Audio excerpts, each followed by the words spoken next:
Bismillahirrahmanirrahim. Nama saya Adri Hilmi. Di sini saya akan menjelaskan tentang biosfer, atmosfer, litosfer, dan yang terakhir hidrosfer. Kita mulai dari yang awal. Biosfer. Biosfer adalah jumlah seluruh ekosistem di seluruh penjuru bumi. Biosfer juga dapat disebut zona kehidupan di bumi, atau sistem tertutup yang terlepas dari radiasi matahari, radiasi kosmik, juga panas dari bagian dalam bumi, dan sebagian besar mengatur diri sendiri dalam pengertian luas menurut geofisiologi. Biosfer adalah sistem ekologi global yang menyatukan seluruh makhluk hidup dan hubungan antar mereka, termasuk interaksinya dengan unsur litosfer batuan, hidrosfer air, dan juga atmosfer udara bumi. Biosfer dipostulatkan telah berevolusi mulai dengan proses biopoiesis atau kehidupan yang diciptakan secara alami dari benda mati seperti senyawa organik sederhana, atau biogenesis, yaitu kehidupan yang diciptakan dari makhluk hidup. Setidaknya sekitar 3,5 miliar tahun yang lalu, bumi hingga sekarang adalah satu-satunya tempat yang diketahui mendukung kehidupan.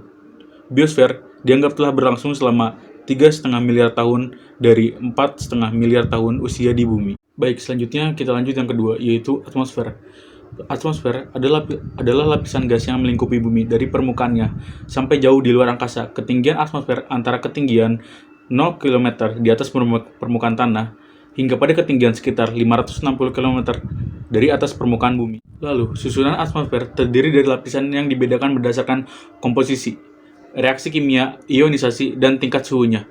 Berdasarkan suhunya, atmosfer tersusun dari 5 lapisan dengan suhu yang berbeda-beda, yaitu troposfer, stratosfer, mesosfer, termosfer, eksosfer. Lapisan atmosfer paling atas sangatlah tipis dan renggang sehingga partikel yang bergerak bebas lepas dari tarikan gravitasi bumi dan tertiup ke ruang angkasa oleh angin surya. Sebaliknya, kondisi lapisan atmosfer paling bawah sangatlah tebal dan terdiri dari gas, air, dan debu yang menyebabkan terjadinya hujan serta perubahan musim dan cuaca. Selanjutnya kita akan membahas bagian yang ketiga, yaitu adalah litosfer.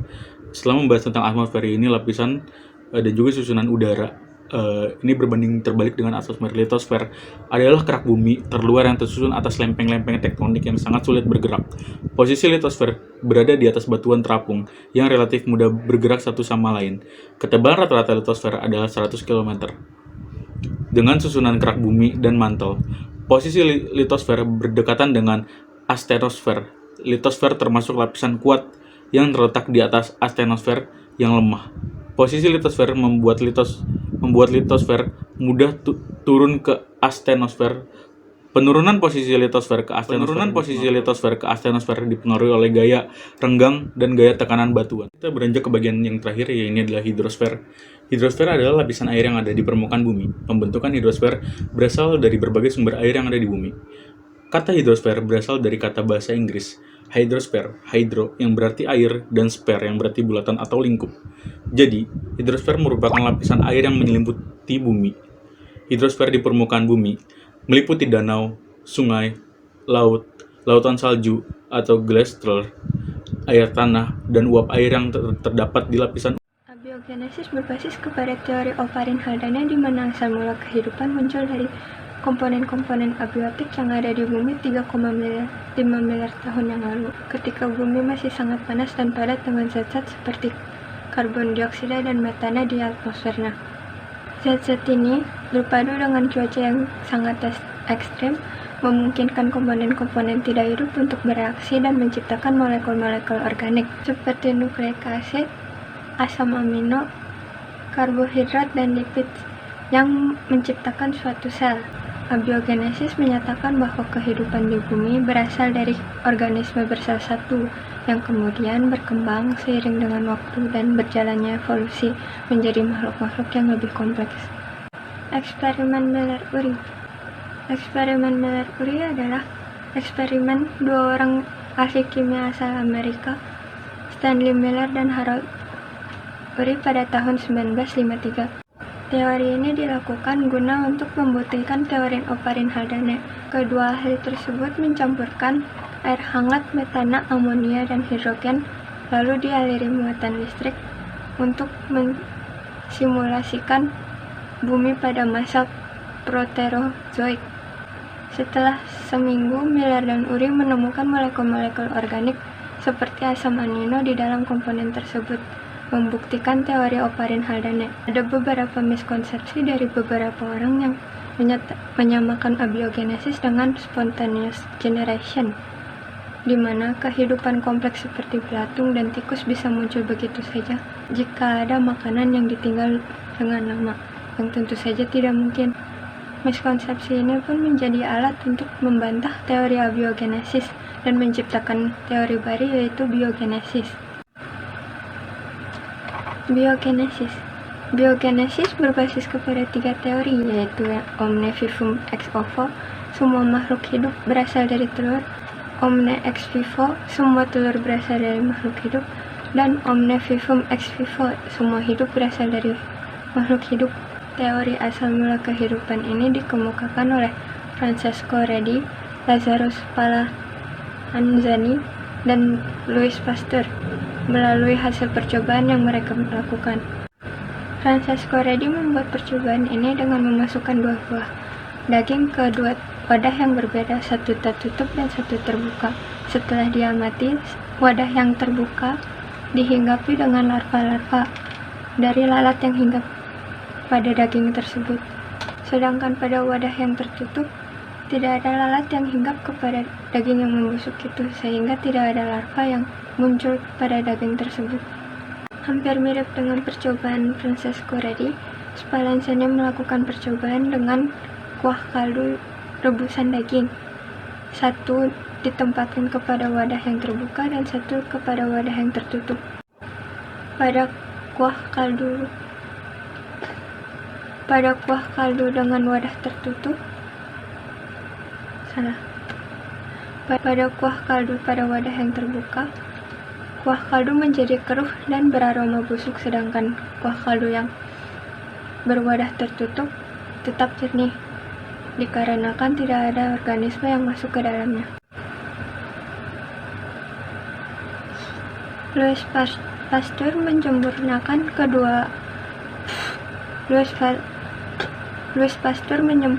kedua percobaan ini dengan memodifikasi wadah kaldu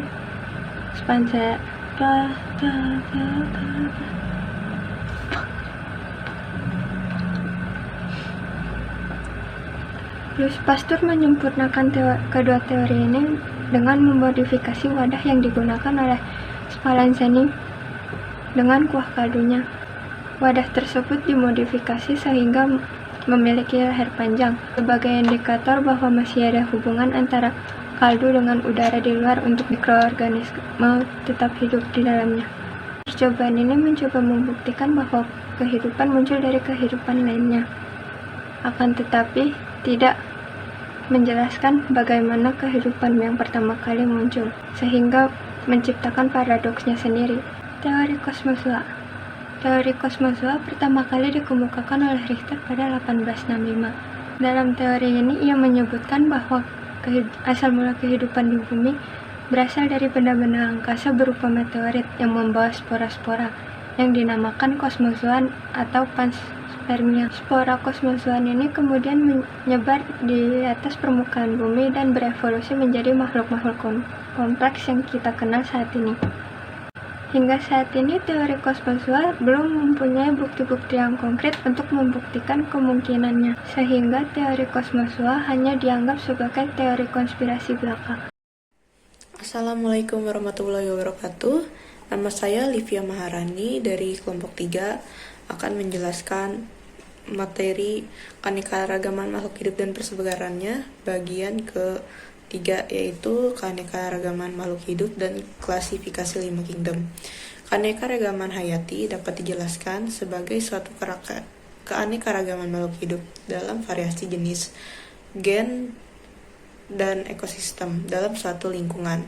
Keanekaragaman hayati ini memiliki beberapa jenis. Jenis dari keanekaragaman hayati yaitu keanekaragaman tingkat gen, keanekaragaman tingkat jenis, dan terakhir keanekaragaman tingkat ekosistem.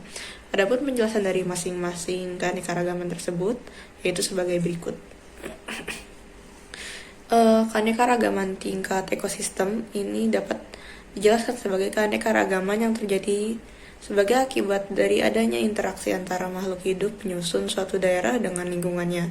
Contoh dari keanekaragaman tingkat ekosistem yaitu ekosistem padang rumput dengan hutan hujan tropis. Keanekaragaman tingkat gen. Keanekaragaman tingkat gen dapat dijelaskan sebagai keanekaragaman yang terjadi sebagai akibat dari adanya variasi genetik dalam suatu spesies. Contoh keanekaragaman tingkat gen yaitu keanekaragaman warna mahkota bunga pada tanaman mawar, di mana warna tanaman mawar antara lain tanaman warna merah, kuning, pink, dan putih. Lalu yang ketiga, keanekaragaman tingkat jenis atau spesies. Keanekaragaman tingkat jenis atau spesies ini dapat dijelaskan sebagai keanekaragaman variasi bentuk dan penampakan yang dimiliki oleh spesies satu dengan spesies yang lainnya dalam suatu lingkungan.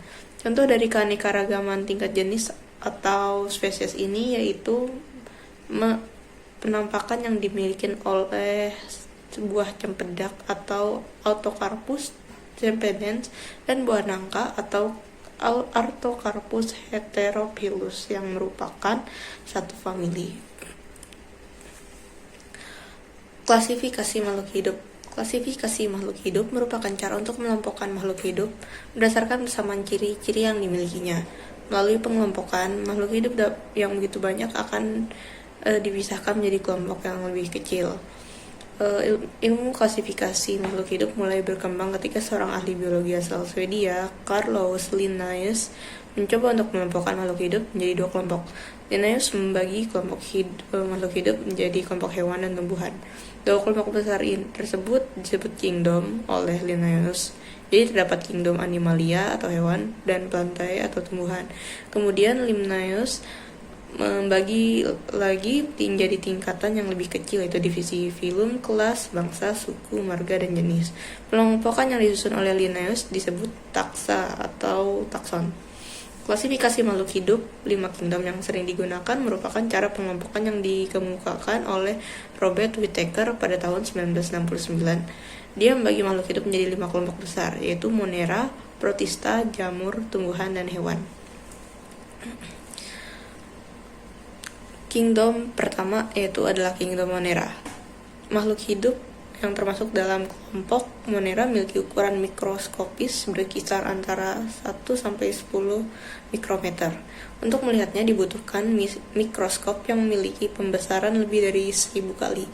Ciri-ciri makhluk hidup kelompok Monera adalah selnya tidak memiliki membran inti, bersel satu, dan berkembang biak dengan cara membelah diri. Kingdom Monera terdiri dari bakteri dan alga biru. Yang kedua adalah Kingdom Protista. Kelompok kedua dari klasifikasi makhluk hidup adalah Kingdom Protista. Perbedaan utama kelompok Monera dan kelompok Protista adalah pada membran inti yang dimilikinya. Makhluk hidup Kingdom Protista selnya mempunyai membran inti. Sifat-sifat dari kelompok Protista ini sangat beragam. Ada yang bersel tunggal, ada juga yang bersel banyak. Selain itu juga ada yang berukuran mikroskopis, dan ada juga yang berukuran makroskopis. Ada juga sifat-sifatnya merupai hewan, yaitu makan hewan lain, dan ada juga yang memiliki sifat-sifat seperti tumbuhan atau mampu berfotosintesis. Kelompok Protista yang memiliki sifat seperti hewan disebut protozoa, dan yang memiliki sifat seperti tumbuhan disebut alga. Yang ketiga adalah Kingdom Fungi atau jamur. Jamur memiliki ukuran yang bermacam-macam, dari yang halus seperti kecil seperti benang hingga yang berukuran cukup besar. Jamur tidak memiliki klorofil sehingga tidak dapat berfotosintesis untuk membuat makanannya sendiri. Jamur bertahan hidup dengan cara menguraikan sisa-sisa makhluk hidup yang telah mati dan menyerap sari-sarinya sebagai makanan. Jamur yang bersel tunggal dan ada juga yang bersel banyak. Jamur memiliki banyak sel atau multiseluler, tubuhnya terdiri dari benang-benang halus yang disebut hifa. Hifa tersebut akan membentuk suatu anyaman yang disebut miselium. Jamur biasanya hidup di tempat-tempat yang lembab dan sedikit terkena sinar matahari, bersifat saprofit atau hidup dan makan dari bahan organik yang sudah mati atau busuk dan parasit. Perkembangbiakan jamur dapat dilakukan secara generatif atau perkawinan maupun vegetatif atau tidak kawin. Perkembangan secara generatif dengan melakukan perkawinan melalui miselium, adapun secara vegetatif jamur akan menghasilkan spora yang dibentuk oleh tubuh buah Kingdom Fungi yang dibagi menjadi 5 filum, yaitu Chytridiomycota, Zygomycota, Ascomycota, Basidiomycota, dan Deuteromycota. Kingdom keempat yaitu kingdom plantae atau tumbuhan. Kelompok ini beranggotakan makhluk hidup bersel banyak yang mampu berfotosintesis. Kemampuan fotosintesis ini dikarenakan adanya klorofil di dalam kloroplas. Klorofil inilah yang memanfaatkan energi cahaya matahari untuk membuat makanan. Perbedaan lain antara tumbuhan dengan makhluk hidup bersel banyak lain adalah dalam hal struktur selnya. Sel-sel tumbuhan mempunyai dinding sel yang terbuat dari bahan selulosa atau sejenis karbohidrat. Oleh karena itu, tumbuhan biasanya bersifat kaku dan tidak mudah patah. Kingdom plantae dapat dikelompokkan menjadi dua kelompok, yaitu tumbuhan tidak berpembuluh dan tumbuhan berpembuluh. Tumbuhan yang masuk ke dalam kelompok tumbuhan tidak berpembuluh adalah tumbuhan lumut, sedangkan tumbuhan paku dan tumbuhan berbiji termasuk tumbuhan berpembuluh. Kingdom kelima yaitu kingdom animalia atau hewan. Dalam klasifikasi makhluk hidup, hewan termasuk ke dalam kingdom animalia. Hewan merupakan kelompok makhluk hidup yang hidup dengan cara makan makhluk hidup lain. Perbedaan utama antara hewan dan tumbuhan adalah pada dinding sel yang dimilikinya. Sel-sel tumbuhan memiliki dinding sel, sedangkan sel-sel hewan tidak mempunyai dinding sel. Kingdom animalia dapat dikelompokkan menjadi dua bagian berdasarkan ada tidaknya tulang belakang. Berdasarkan hal itu, hewan dapat dibagi menjadi kelompok hewan bertulang belakang atau vertebrata dan hewan tidak bertulang belakang atau avertebrata. Sekian dari saya. Materi selanjutnya akan dijelaskan oleh rekan saya. Terima kasih. Assalamualaikum warahmatullahi wabarakatuh. Perkenalkan, nama saya Raihan Rizky Firmansyah. Saya ingin menjelaskan persebaran fauna berdasarkan letak geografis di dunia. Menurut seorang ahli biogeografi bernama Alfred Russel Wallace, persebaran fauna di dunia dikelompokkan menjadi 6 wilayah. Antara lain, 1. Zona nertik meliputi wilayah Amerika Utara, memiliki karakteristik wilayah seperti ditumbuhi vegetasi hutan gugur di bagian timur, bioma padang rumput di bagian tengah, hutan konifer di bagian utara, dan tertutup salju yang tebal di wilayah Greenland. Jenis fauna zona nertik yaitu tupai, bison, salamander, kalkun, prairie dog seperti tupai, muskox, dan mockingbird. 2. Zona neotropik meliputi wilayah Amerika Tengah, Amerika Latin, dan Meksiko Selatan. Memiliki karakteristik wilayah seperti beriklim tropis dan beriklim sedang. Jenis fauna zona neotropik yaitu kukang, kura-kura, Galapagos, ikan, piranha, anaconda, dan terenggiling. 3. Zona australis meliputi wilayah Maluku, Papua, Australia, dan Selandia Baru. Memiliki karakteristik wilayah seperti beriklim tropis dan beriklim sedang. Jenis fauna zona australis yaitu koala, kanguru, buaya, maleo, kasuari, walabi, dan platypus.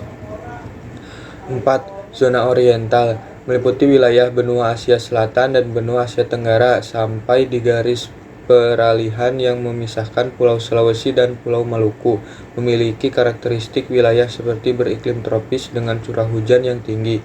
Jenis fauna zona oriental yaitu badak, harimau, gajah, dan bekantan. 5. Zona paleartik meliputi wilayah Jepang, Himalaya, Afghanistan, Afrika, dan Inggris. Memiliki karakteristik wilayah dengan suhu relatif rendah dan curah hujan yang variatif. Jenis fauna zona paleartik yaitu burung pelatuk, panda, serigala, rusa kutub, ling, landak, dan bison. 6. Zona Etiopian meliputi wilayah Madagaskar, Afrika, dan daratan Arab Selatan. Memiliki karakteristik wilayah berupa padang pasir dengan iklim kering karena berada di wilayah gurun Sahara. Jenis fauna zona Etiopian yaitu jerapah, zebra, singa, kuda Nil, unta, gorila, dan simpanse. Cukup sekian dari saya. Terima kasih.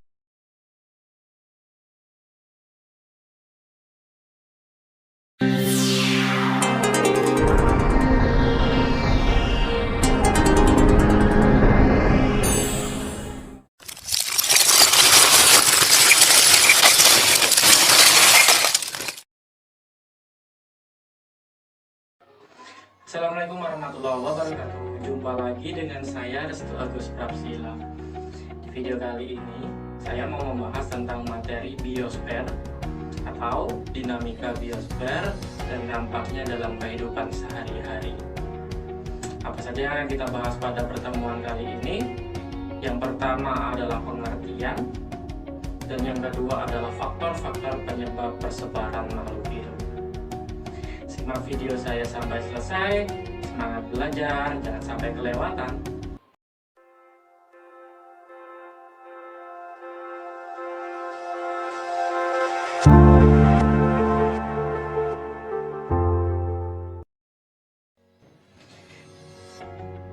Yang pertama kita bahas pengertian biosfer. Biosfer berasal dari dua kata, yang pertama adalah bio dan yang kedua adalah sphere. Bio memiliki arti makhluk hidup, sementara sphere memiliki arti lapisan. Sehingga secara singkat dapat kita ketahui bahwa biosfer adalah lapisan makhluk hidup. Makhluk hidup apa saja yang kita pelajari? Makhluk hidup terdapat 3 jenis. Yang pertama manusia, hewan, dan tumbuhan. Namun, pada pertemuan ini yang kita bahas hanya khusus pada fauna atau hewan dan flora atau tumbuhan.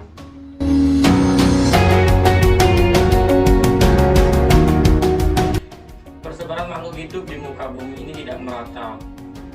Fauna dan flora tersebar di seluruh penjuru muka bumi ini. Nah, ada ilmu khusus yang mempelajari tentang persebaran flora dan fauna, yaitu biogeografi. Biogeografi adalah ilmu yang mempelajari tentang persebaran makhluk hidup di muka bumi. Terdapat 4 faktor penyebab persebaran makhluk hidup di muka bumi ini tidak merata. Yang pertama adalah faktor edafik, faktor yang berkaitan dengan struktur tanah, tekstur tanah, jenis tanah, keadaan tanah, pH tanah, kemudian porositas tanah. Yang kedua adalah faktor klimatik. Faktor klimatik meliputi keadaan iklim, cuaca, keadaan sinar matahari, suhu udara, tekanan udara, dan masih banyak lagi. Yang ketiga adalah faktor biotik atau faktor organik. Faktor biotik atau faktor organik meliputi bagaimana persebaran makhluk hidup dipengaruhi oleh makhluk hidup lain. Contoh, biji tanaman dibawa oleh burung kemudian disebarkan ke tempat lain. Dan yang keempat adalah faktor fisiografis atau faktor morfologi, berkaitan dengan struktur muka bumi, keadaan di tempat tinggi atau di tempat yang rendah, atau di daerah yang berair atau di daerah yang tidak berair. Nah, demikian pembelajaran kita pada video kali ini tentang pengertian dan persebaran makhluk hidup. Untuk materi selanjutnya, jangan lupa untuk menonton video saya selanjutnya. Saya akhiri, billahi taufiq wal hidayah. Assalamualaikum warahmatullahi wabarakatuh.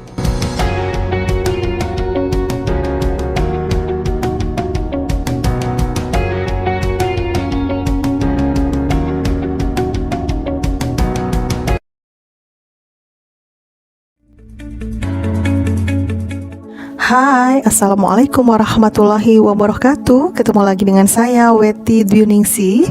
Kali ini kita memasuki bab baru untuk kelas 12, yaitu bab evolusi. Yang pertama kita bahas adalah arti evolusi dan teori asal-usul kehidupan. Oke, disimak baik-baik ya. Yang akan kita bahas pertama adalah evolusi. Apa itu evolusi?